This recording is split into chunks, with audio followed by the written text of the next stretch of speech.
নমস্কার, simple Bengali food channel থেকে সবাইকে জানাই স্বাগত। আমাদের বাঙালি রান্নাঘরের একটি অত্যন্ত জনপ্রিয় পদ মোচা। এই মোচা এবং ছোলা দিয়ে একটি সাধারণ রেসিপি আজ আমরা বানিয়ে দেখাবো। প্রথমে মোচাটিকে ভালোভাবে বেছে এবং কুচিয়ে নিয়েছি। কোচানো মোচাটিকে ভালোভাবে সেদ্ধ করে নিতে হবে। সেদ্ধ করার সময় আপনি একটু হলুদ যোগ করতে পারেন। সেদ্ধ হয়ে এলে ভালোভাবে সেই মোচা থেকে জলটাকে ঝরিয়ে নিতে হবে। এরপর কড়াইয়ে তেল বসিয়ে তাতে দিয়ে দিয়েছি ছোলা। এই ছোলা কিন্তু আগের রাত থেকে ভেজানো অবস্থায় ছিল। এরপরে একে একে যোগ করেছি পাঁচফোড়ন, তেজপাতা আর আগে থেকে ছোট ছোট করে কেটে রাখা আলু।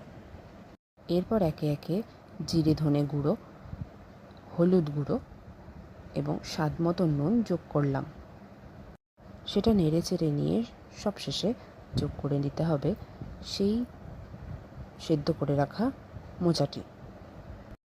একটু নাড়াচাড়া করেই এতে দিয়ে দিয়েছি জল, যাতে পুরো ব্যাপারটি ভালোভাবে সেদ্ধ হয়ে যায়। তরকারিটি সেদ্ধ হওয়াকালীন লঙ্কা এবং আদার একটি পেস্ট বানিয়ে সেই পেস্টটি তরকারিতে যোগ করেছি। সবশেষে নেড়ে চেড়ে অর্ধেক টিস্পুন গরম মশলার গুঁড়ো এবং সামান্য পরিমাণ চিনি, অবশ্যই স্বাদ মতো, যোগ করে আবার তরকারিটাকে একবার নেড়ে চেড়ে নিতে হবে। রেসিপিটি তৈরি। একটু নতুনত্বের জন্যই এতে আমাদের ছোলা যোগ করার ভাবনা।